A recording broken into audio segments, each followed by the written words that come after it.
Kuartal kedua pertumbuhan negara dikatakan naik 7%. Sahabat tahu kan, masyarakat kita sangat limit sekali pengetahuannya. Memang selama 20 tahun ini cara memimpin negaranya seakan tidak meminteri rakyat tetapi malah membodohi rakyatnya. Jadi data 7% ini salah? Ya enggak, bukan salah. Data itu benar 100%. Tetapi pemahaman masyarakat yang awam, terutama pengagum pejabat-pejabat saat ini, salah memahami arti naik 7% itu yang memang digiring ke arah tidak paham. Demikian juga oposisi. Itulah mengapa New Mind tidak impress dengan oposisi, tidak mau gabung dengan oposisi, karena memang aneh dan gak paham bernegara semua. Semuanya politikus, bukan negarawan. Sisanya barisan pasukan yang dikatakan penjual agama yang kalah dengan mereka yang pakai kampanye kebinekaan yang didukung dengan cuan yang besar. Begitu angka 7% kuartal kedua naik, oposisi bengong. Gak ngerti atau malah nuduh data tersebut hoax. Sementara pengagum pejabat mengatakan tuh naik kan, hebat kan pejabatnya. Sementara realita tetangga seputaran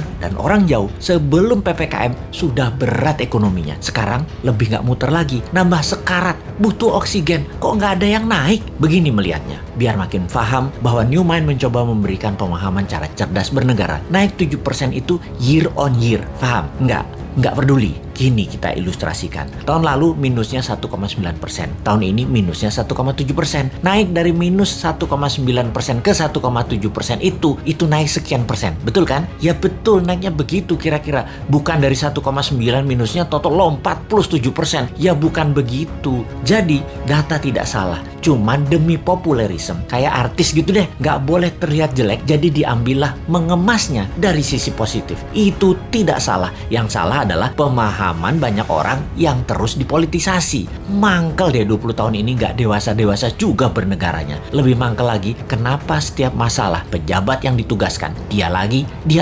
Ini menunjukkan apa? Tidak ada yang mampu, atau dia tidak paham mengelola, atau manajerialnya lemah, atau dia memiliki gaya kepemimpinan yang lain, yaitu gaya kepemimpinan yang menugaskan anak buah, dan kalau anak buah salah, anak buahnya yang disalahin karena ketidakmampuan tersebut. Posisinya kayak menang, kayak raja. Kalau kayak gini ini bukan leader yang baik. Kalau di perusahaan ya, seorang direktur memanggil 5 manajer di bawahnya dan menugaskan masing-masing departemen harus untung, harus membuat profit. Bayangin, buat profit itu kalau di perusahaan. Kalau menteri mah nggak buat profit, hanya menyelesaikan masalah non cash. Harusnya gampang ya. Lalu manajer tadi tidak ada yang menghasilkan profit. Direksi tadi marah-marah. Kenapa? Target tidak tercapai. Manajer balik lagi kerja, nambah runyam. Bukan nggak profit, malah rugi. Direksinya nambah marah-marah. Ketika laporan ke pemegang saham, direksi mengungkapkan kinerja manajernya. Entah bagaimana, mungkin karena shareholdernya bukan orang pintar juga, mereka banyak yang setuju memang manajernya yang nggak bisa kerja. Setuju dengan direksi. Di sisi shareholder, ada shareholder yang minoritas yang mengatakan, bukan, itu direkturnya yang tidak bisa mengajarkan manajernya, tidak directed leader,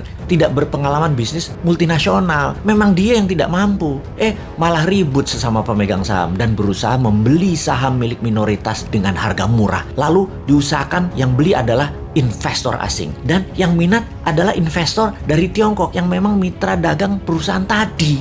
Sudahlah, itu hanya ilustrasi, capek kita balik ke pokok awal tadi. Lalu sektor mana yang naik? Sektor yang dipegang oligarki, yang memang hanya 3% mereka itu, tapi mengendalikan 70% ekonomi. Wis, ngerti ya ilustrasinya ya? Sudah, sana berantem lagi. New Mind mah nonton aja, abis kita dianggap wong bodoh, padahal bodoh beneran.